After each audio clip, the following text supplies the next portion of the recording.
Y'all, I am so excited. I am mind blown right now. This is one of those videos where, like, I may not have all the pieces, but like the revelation is unfolding in real time, and I gotta tell somebody. This can be probably a longer video. Stick with me. I have been learning a lot lately about healing. Specifically, like, is it always God's will to heal? Because, like, I want to say yes, but then why don't other people get healed sometimes when they seem to be doing everything right? They're fasting, they're praying, they're doing all the things. Why don't they get healed? So I've been wrestling with this for days. And this is why it's important to wrestle with things and not just be like, guess I'll never know. Because God will answer your questions if you keep seeking the answer consistently. Oh my gosh, I'm so excited. Okay, so I asked my husband, I was like, do you think it's always God's will to heal? And he said, I want to say yes, but then it is tricky when people don't get healed. And he said, but it is God's will for everyone to be saved. Like, that's what that says in the Bible, but not everyone is saved. So is it more so on us and not on God?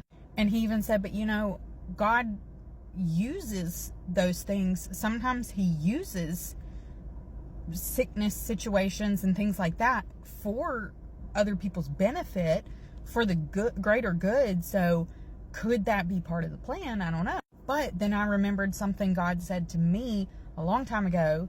He said, just because I can cook with any ingredients and make it taste good doesn't mean those are the ingredients I would have chosen. So, like, in layman's terms, he was saying, I can make anything good, but that doesn't mean that's what I want for you. It doesn't mean I want you to be sick. It doesn't mean I want you to suffer. It just means that if this is going to happen, I'm still going to use it for your good because I'm your dad and I love you. Does that make sense? All right, hold on. Stay with me. We're going for a ride here. So a friend of mine has recently been studying, like, your physical healing and how your body holds on to trauma. Like, physically, you hold on to things. Your body just holds on to things like that. So she's studying things like nervous system regulation and forming new neural pathways and stuff like that. And my mom has been learning about the same kind of stuff. So I'm like, okay, there's a pattern here. That means we're on to something. So then I was basically like, God, I'm not going to let this go. Like, I'll be patient and wait for the answer, but I'm not going to let this go. I'm going to be like a toddler and I'm going to keep asking you until I get an answer. So today my friend texted me and she was like, this whole thing about like neural pathways and nervous system regulation is blowing my mind. I'm learning so much about like healing in the body, and why does church not talk about this, yada yada yada. And then I remembered something that I shared with her. I said, well, the Hebrew word for healing that they use in the Bible, Rapha, Jehovah Rapha, God our healer, Rapha means like physical, emotional, and mental healing. It's like an all-encompassing physical, emotional, and mental, 3 in 1, like the Trinity. That's just a fun sidebar.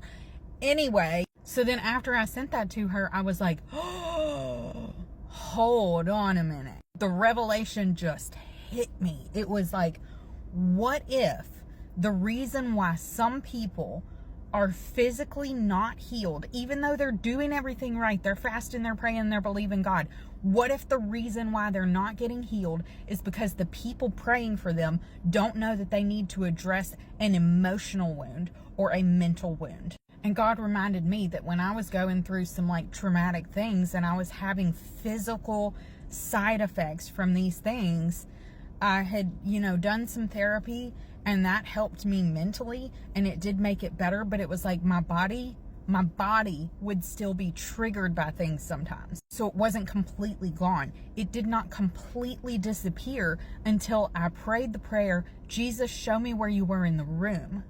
And he healed the emotional wound. And when he healed the emotional wound, then I was healed physically, emotionally, and mentally. Oh my gosh. So then I was like, okay, God, if I'm onto something here, if there's something on this, give me a biblical example of this situation. And boy, did he deliver. Okay, do you remember the story where Jesus goes to the pool of Bethesda? So the pool of Bethesda was where there was this body of water. I don't know if it was an actual pool or like a river. I don't know. Pool of Bethesda, an angel would come down and stir up the water, and whoever got in the water first was healed. So one day Jesus goes to the pool of Bethesda, and he goes to this one specific man, and he heals this one specific man and nobody else. And I always wondered why he did that, because I was like, why? Like, you have the capacity to heal literally everyone there. Why would you not heal everyone there? Why would you only heal one person? That doesn't make sense. No, it makes sense. Because what does the man say? Jesus goes up to the man and says, do you want to be healed? And the man says, I want to be healed, but every time the water's stirred up, I don't have anybody to help me get in the water, and somebody goes ahead of me and I can't get to it, and I don't get my healing. He had an emotional wound of being overlooked. So when Jesus comes in, for him and him alone, it healed his emotional wound of being overlooked, and then his body is physically healed. Mental, physical, emotional. Oh my word. I'm getting full body chills talking about this. I'm so excited. Now, like, I haven't had the time to practice this theory and put it into practice, but like, ooh, I feel like I'm onto something. I feel like there is something on this revelation, and you best believe I'm about to start practicing. I'm about to start praying for everybody I see with a physical, emotional, or mental wound. We're going to see some people get set free in Jesus' name, amen.